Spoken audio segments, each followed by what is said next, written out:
পরিচ্ছন্নতা এবং যাতে রোড সংস্কার এবং পুকুর বৃক্ষরোপণ এবং এই ডোবা নালা পরিষ্কার পরিচ্ছন্নতার কর্মসূচি আজকের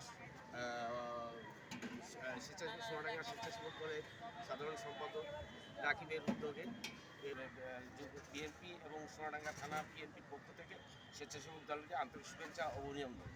আজকে দেখেন আমাদের খুলনা শহরের দিন দিন প্রতিটা ডোবানালা পরিষ্কার পরিচ্ছন্নতার অভাবে সমস্ত জায়গা বন্ধ হয়ে যাচ্ছে পুকুরগুলো। এতে করে হচ্ছে কি পরিবেশ দূষণ হচ্ছে এবং এবং ডেঙ্গু চিকুনগুনিয়ার বাড়ছে, দিনে দিনে বাড়ছে। এবং এই যে পরিষ্কার পরিচ্ছন্নতা, এটা বিগত সরকারের ফ্যাসিস্ট সরকারের আমলে তারা শুধু দেশের টাকা লুট করেছে, কিন্তু জনগণের উপকারেতে কী করতে স্বাস্থ্যর কথা চিন্তা করেনি।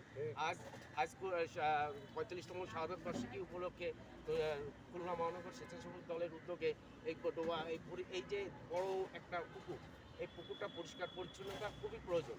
এই আশেপাশের লোকজন দেখেন আমাদের পানির সংকট, এই একটু গরম পড়লে পানি থাকে না, তখন মানুষের পানির অভাব পূরণ করতে গেলে এই পুকুরের খুব প্রয়োজন হবে। এই কারণে এই উদ্যোগ নেওয়ার জন্য ধন্যবাদ আরেকবার স্বেচ্ছাসেবক দলকে ধন্যবাদ।